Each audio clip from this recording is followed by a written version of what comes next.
Le synode de la famille, l'année dernière, a sonné l'alarme pour la plupart des catholiques quand on a vu des évêques contre des évêques, des conférences épiscopales contre des conférences épiscopales, et on sait que le ciel nous a donné un avertissement. En 1973, la prophétie à Akita nous dit que le diable va s'infiltrer dans l'Église de telle sorte que les cardinaux vont s'opposer aux cardinaux, les évêques vont s'opposer aux évêques, et ceux qui seront avec Marie seront persécutés. C'est un peu notre expérience qu'on vit. Les cardinaux vers lesquels on se tourne pour avoir un sens de direction, certains d'entre eux nous ont donné beaucoup d'encouragement, mais d'autres ont scandalisé même les petits, les fidèles les plus petits. Par exemple, le cardinal Nolan a commenté à propos d'une étoile de football collégial américain qui a affiché officiellement son homosexualité, qu'il n'avait aucun jugement sur lui et qu'il souhaitait que Dieu le bénisse. Et il a ajouté que la vertu de chasteté et de fidélité au mariage était mentionnée dans la Bible, mais il y avait aussi la mention de ne pas juger. Qu'un évêque catholique applaudisse le péché en public, ça nous fait trembler. On assiste vraiment à l'effet François, surtout depuis qu'il a dit « Qui suis-je pour juger ?» En tant que prêtre, je dis la messe, je prêche et je porte des jugements en fonction des 10 commandements. Je serais condamné parce que je juge. On m'accuserait d'être plus catholique que le pape, mais cette expression n'est plus nécessairement comique maintenant. Mais qui est le pape? Nous l'aimons, nous les catholiques, d'où qu'il vienne, qui qu'il soit, à toutes les messes, nous prions pour lui, dans nos rosaires, nous prions pour lui. C'est le représentant du Christ qui a la responsabilité de nourrir le troupeau. La journée d'aujourd'hui est centrée sur Fatima, et tant que la consécration ne sera pas faite, nous avons toute une côte à remonter. À Fatima, Marie nous a demandé de prier pour le pape. L'Évangile nous a été donné de deux manières. De façon orale, par le magistère de la succession des apôtres, et par les Écritures d'une façon écrite. Et comme catholiques, nous n'utilisons pas suffisamment la méthode écrite des Écritures. Avant que la Sainte Écriture soit changée, parce que je suis assez certain qu'elle va être changée. Parce que je suis convaincu qu'il y a des docteurs et des grands sages de nos jours qui en savent plus que les apôtres. Les Écritures, c'est la parole de Dieu écrite sous l'influence de l'Esprit Saint. C'est ce que le catéchisme nous enseigne. La tradition, elle, transmet la parole de Dieu dans son entièreté, donnée par Jésus et le Saint-Esprit. Elle fut transmise aux apôtres pour qu'ils puissent fidèlement préserver la tradition et la développer et l'annoncer. C'est ce qui est supposé d'être. Et encore ici, c'est dans le catéchisme. Dans les Écritures, je prends juste un exemple dans la Bible. 1 Corinthiens 11, 23. Car j'ai reçu du Seigneur ce que je vous ai enseigné, c'est que le Seigneur Jésus, dans la nuit où il fut livré, prit du pain, et après avoir rendu grâce, le rompit, et dit, « Ceci est mon corps, qui est rompu pour vous, faites ceci en mémoire de moi. » Dans le même chapitre, Saint Paul dit que celui qui mange et boit sans discerner le corps du Seigneur mange et boit un jugement contre lui-même. Il ne faut pas lire une phrase seulement, il faut toujours lire le contexte. Paul VI, je crois, a été le dernier pape à faire le serment au peuple. Il promettait de passer à la prospérité ce qu'il avait reçu. Telle était la tradition. Et tout à coup, s'est arrêté, cette tradition. Le magistère de l'Église, qui est la troisième patte de la chaise, les deux premières étant la tradition et les saintes écritures, voici ce qu'en dit le catéchisme du magistère de l'Église. C'est la charge d'interpréter de façon authentique la parole de Dieu, écrite ou transmise, qui a été confiée au seul magistère vivant de l'Église dont l'autorité s'exerce au nom de Jésus-Christ, c'est-à-dire aux évêques, en communion avec le successeur de Pierre, l'évêque de Rome. C'est l'article 85 du catéchisme. Ça a l'air bien grave, mais il faut être vigilant ici. En effet, ce magistère n'est pas au-dessus de la parole de Dieu, mais il la sert, n'enseignant que ce qui fut transmis, puisque par mandat de Dieu, avec l'assistance de l'Esprit Saint, il écoute cette parole avec amour, la garde saintement, et l'expose aussi avec fidélité, et puise en cet unique dépôt de la foi tout ce qu'il propose à croire comme étant révélé par Dieu. C'est la section 86 de notre catéchisme.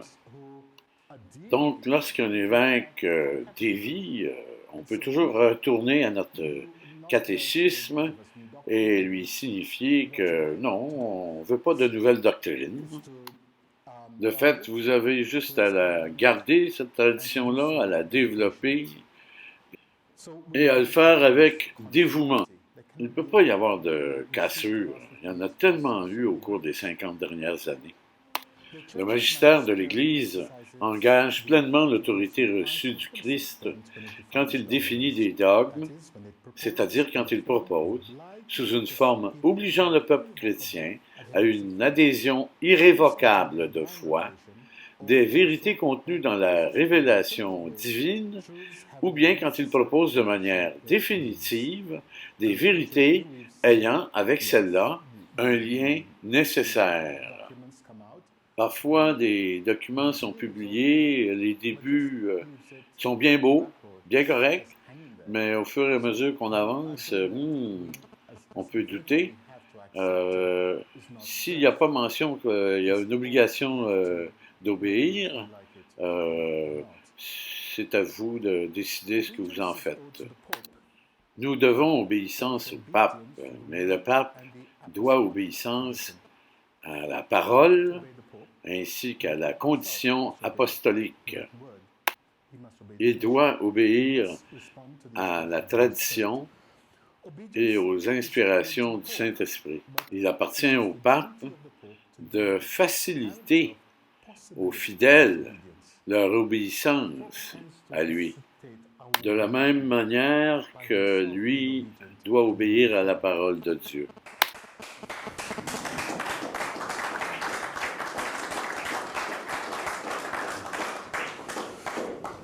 Le pape Félix III a dit qu'une erreur qui n'était pas résistée était approuvée et qu'une vérité qui n'était pas défendue était supprimée. Nous avons donc une obligation de résister aux erreurs. Nous devons faire tout en notre possible pour défendre la vérité. Bien que nous ayons eu des préoccupations relatives aux autres papes, incluant même Saint Jean-Paul II, pour lesquels nous nous sommes sentis inconfortables, je ne crois pas que le pape François n'a rien fait d'autre que nous déconcerter. Il a littéralement tiré le tapis de sous nos pieds. fait, il y a plusieurs raisons pour lesquelles nous sommes préoccupés. L'Évangile de Jean nous dit, au chapitre 15, « Si le monde vous hait, sachez qu'il m'a haï avant vous.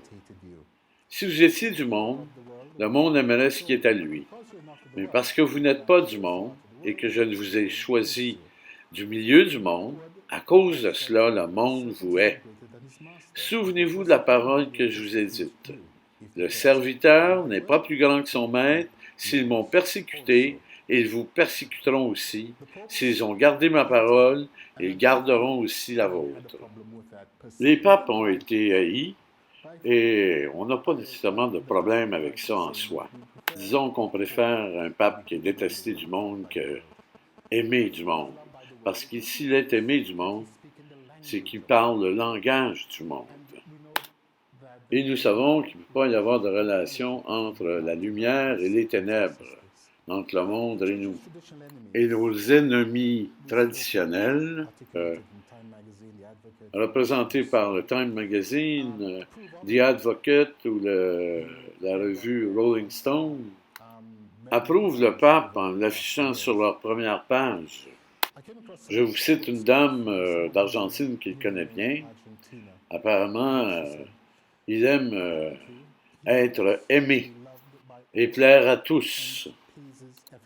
Si bien que un jour, il peut être à la télévision faire une déclaration contre l'avortement.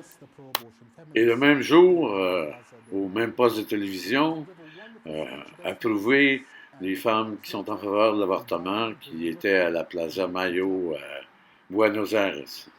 Alors, comment vous décidez sur un homme comme ça, qui est l'ami de tout le monde? Voici, c'est dans Jean 12. Cependant, même parmi les chefs, plusieurs crurent en lui, mais à cause des pharisiens, ils n'en faisaient pas l'aveu, dans la crainte d'être exclus de la synagogue, car ils aimèrent la gloire des hommes plus que la gloire de Dieu. Est-ce que je porte un jugement? Je ne crois pas. Je ne fais que citer un passage de la Bible où cette faute est démontrée. Le Saint-Père fait beaucoup de choses controversées, mais ici, nous allons nous préoccuper des plus importantes d'entre elles. Et une de celles-là qui demande un second jugement lorsqu'il a dit « Qui suis-je pour juger ?» Un de ses effets, c'est qu'il utilise les préjugés que les gens ont contre les catholiques et les utilise contre nous. En fait, il prend ce qui est perçu négatif chez nous et il le considère comme étant une vérité. L'Église ne juge pas les personnes. Elle juge les actions et les enseignements. Même chez les hérétiques, chez Luther, par exemple, il avait une grande vie immorale, mais on a condamné son enseignement. Et l'Église a l'autorité pour juger. Mais le pape, lorsqu'il dit « Qui suis-je pour juger ?» donne l'impression que l'Église juge les personnes. Pas du tout. Ne juge pas les personnes, ni leur façon de vivre. Ça, c'est pour la confession. Hier, j'ai lu que dans le journal Le Daily Mail, que le pape avait demandé à un prêtre de donner l'absolution à des femmes qui avaient avorté ainsi qu'aux médecins qui avaient pratiqué ces avortements-là. L'impression que ça donne, c'est que tu n'as pas besoin d'être désolé, pas besoin d'avoir de repentir, ni de changer de vie. Tu as l'absolution, puis tu continues ta vie. Mais c'est pas comme ça. Pour nous, les catholiques, tu as besoin de te repentir, de vouloir changer de vie. C'est nécessaire. L'Écriture nous dit clairement dans 1 Corinthiens chapitre 5, c'est l'histoire de cette église de Corinthe qui a accepté un homme immoral en son sein. Voici ce qu'il dit. Je vous écris de ne pas avoir des relations avec quelqu'un qui se nomme en frère, est impudique, ou cupide, ou idolâtre, ou outrageux, ou ivrogne, ou ravisseur, de ne pas même manger avec un tel homme. Qu'ai-je, en effet, à juger ceux du dehors? N'est-ce pas ceux du dedans que vous avez à juger? Ah ah! Dieu juge les personnes qui sont en dehors. Alors, comment que le successeur de Pierre peut dire « Qui suis-je pour juger » il contredit les Écritures. Il se plaint que les catholiques parlent trop souvent d'avortement, d'homosexualité. Ah oui? C'est l'apôtre qui exhorte d'avoir une patience à toute épreuve, hors saison, en saison, pour enseigner. Nous avons donc une obligation de parler de ces péchés qui peuvent conduire à une damnation éternelle. On parle ici du salut des âmes. C'est la dernière ligne du droit canon, que tout ça, c'est pour sauver des âmes. Les adieux aux portes des rabbis ont été une insulte pour les mères catholiques qui se sont dépensées, risqué leur vie pour leurs enfants, mais encore plus pour l'Évangile. Je ne m'étendrai pas sur le sujet puisque nous en avons déjà parlé auparavant. Toutefois, je voudrais juste ajouter ici une chose qu'il a dit dans sa déclaration et qui a été biffée par le Vatican par la suite. Il a dit que 3 enfants, c'était suffisant. Oui, 3 enfants, c'est suffisant. Le Vatican a jugé que c'était trop, alors ils l'ont biffé. Notre préoccupation, c'est le synode qui vient, avec comme sujet la communion aux divorcés remariés. Ça va être tout un choc pour l'Église et pour les fidèles. Moi-même, dans ma propre pastorale personnelle, une dame s'est présentée et qui est une maman, qui est divorcée et remariée, qui m'a dit « Ah, le Saint-Père nous autorise maintenant à aller communier. Personnellement, je ne suis pas d'accord, mais ça sera sur ses épaules. » On voit la façon de procéder. Ça a été fait pour humanité. C'est dans les airs, mais et ça va devenir une loi. Tourner nos yeux vers le ciel et prier pour que le ciel guide les évêques.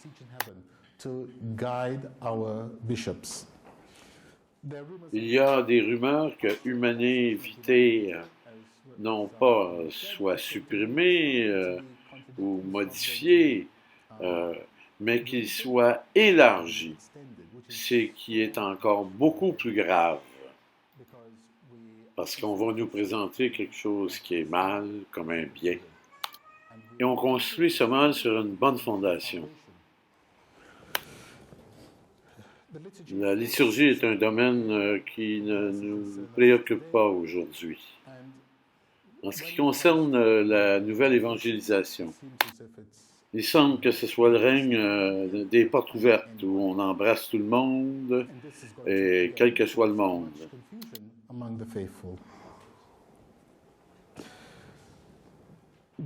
Nous aimons le pape, c'est notre Père, le doux Christ sur terre.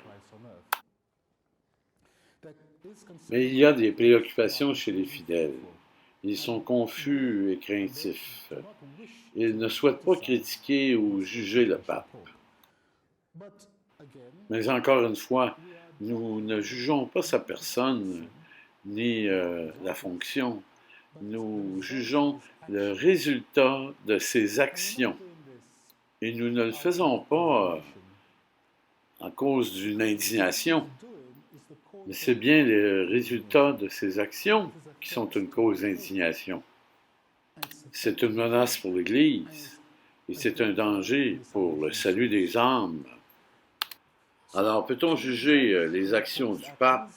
Certainement oui, et c'est Paul, non le moindre, dans son épître aux Galates, qui nous en donne un exemple. Mais quand Pierre vint à Antioche, je me suis opposé à lui en public, parce qu'il était dans l'erreur. En effet, avant l'arrivée de quelques personnes envoyées par Jacques, il mangeait avec les frères non-juifs. Mais quand ces gens furent arrivés, il se retira et cessa de manger avec eux parce qu'il avait peur des partisans de la circoncision. Les autres frères juifs se mirent à agir aussi lâchement que Pierre, et Barnabas lui-même se laissa entraîner par leur exemple de lâcheté. Quand j'ai vu qu'ils ne se conduisaient pas d'une façon droite et conforme à la vérité de la bonne nouvelle, j'ai dit à Pierre devant tout le monde, « Toi qui es juif, tu as vécu ici comme ceux qui ne sont pas juifs et non selon la loi juive. Comment peux-tu donc vouloir forcer les non-juifs à vivre comme des juifs? » C'est ce à quoi on fait face aujourd'hui. Il y a des éminents cardinaux qui prennent des positions anticatholiques sur des sujets moraux qu'on pensait qui étaient réglés. Et nous avons vu le pape endosser et bénir leur position. Et on voit dans ce passage Barnabas qui lui-même est emporté par la lâcheté. C'est pas étonnant que certains évêques, pas tous, il y en a des très bons, soient emportés dans le courant actuel. Notre documentation, c'est nécessaire qu'elle circule justement auprès des évêques et surtout auprès des prêtres. On a un exemple dans notre histoire de l'Église. Il s'agit de Jean 22 qui croyait que les âmes bénies ne pouvaient pas voir Dieu tant et aussi longtemps que le jugement général n'avait pas été fait. Les théologiens de Paris, cardinaux, évêques et même des rois se sont opposés à lui. Il est à remarquer ici que les rois, c'était des laïcs.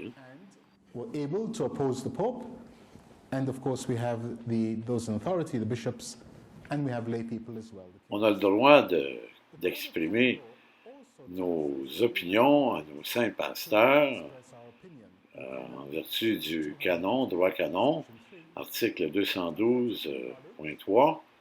Nous pouvons, par nos connaissances, nos compétences, notre prestige, émettre notre opinion et même la faire savoir au reste de l'Église.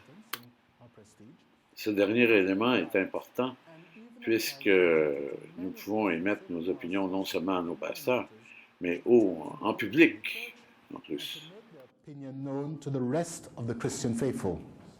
And this is very important. We have, in other words, to go public on this. Now, it can be said. Un théologien espagnol du XVIe siècle disait que ceux qui défendent aveuglément et de façon indiscriminée tout jugement du suprême pontife concernant tout sujet affaiblissent l'autorité du Saint-Siège. Ils ne la supportent pas, ils la sabotent, ils ne la fortifient pas. Pierre n'a pas besoin de nos mensonges, il n'a aucun besoin de notre adulation. C'est le théologien Melchior Cano, à l'occasion du Concile de Trente. En d'autres termes, il nous faut être vigilants et objectifs dans le contexte de la crise actuelle de l'Église. Nous avons présentement des évêques contre des évêques, des cardinaux contre des cardinaux. Nous avons vu des prélats de très haut rang, mais avec des exceptions notables, qui ont débattu et se sont opposés au contournement des paroles de Jésus, afin qu'ils puissent institutionnaliser la révolution sexuelle dans l'Église. Dans les Saintes Écritures, dans les Chroniques, on lit « Tous les chefs des sacrificateurs et le peuple multiplièrent aussi les transgressions. » Dr. Ward et le professeur Mattei, auparavant, mentionnaient justement cela. Et le rejet d'humanité est venu concrétiser véritablement l'infidélité. Continuons. Selon toutes les abominations des nations que furent ces transgressions, ils profanèrent la maison de l'Éternel, qu'il avait sanctifiée à Jérusalem. L'Éternel, le Dieu de leur père, donna de bonheur à ses envoyés la mission de les avertir, car il voulait épargner son peuple et sa propre demeure. Mais ils se moquèrent des envoyés de Dieu. Ils méprisèrent ses paroles et ils se raillèrent de ses prophètes jusqu'à ce que la colère de l'Éternel contre son peuple devint sans remède. Ainsi, l'Éternel fit monter contre eux le roi des Chaldéens et tua par l'épée leurs jeunes gens dans la maison de leur sanctuaire. Il n'épargna ni le jeune homme, ni la jeune fille, ni le vieillard, ni l'homme aux cheveux blancs. Il livra tout entre ses mains. Est-ce qu'on ne vit pas ces temps-là? Est-ce qu'il n'y a plus de remède? Y a-t-il encore des gardes au temple de Mahomet, prêts à entrer dans le temple? À l'exemple de Pierre, on doit demander à qui irions-nous? L'effet François cherche à nous désarmer, mais nous devons rester armés et rester dans l'Église. Si les pasteurs se sont joints à Aaron pour faire les bacchanales, nous devons être des Lévites. Vous savez l'histoire, Moïse est monté sur la montagne pour aller chercher les commandements de la main de Dieu même, et le peuple était rendu impatient, et on dit à Aaron, « Fais-nous un Dieu », et Aaron a fait fondre tout l'or pour faire le fameux veau d'or.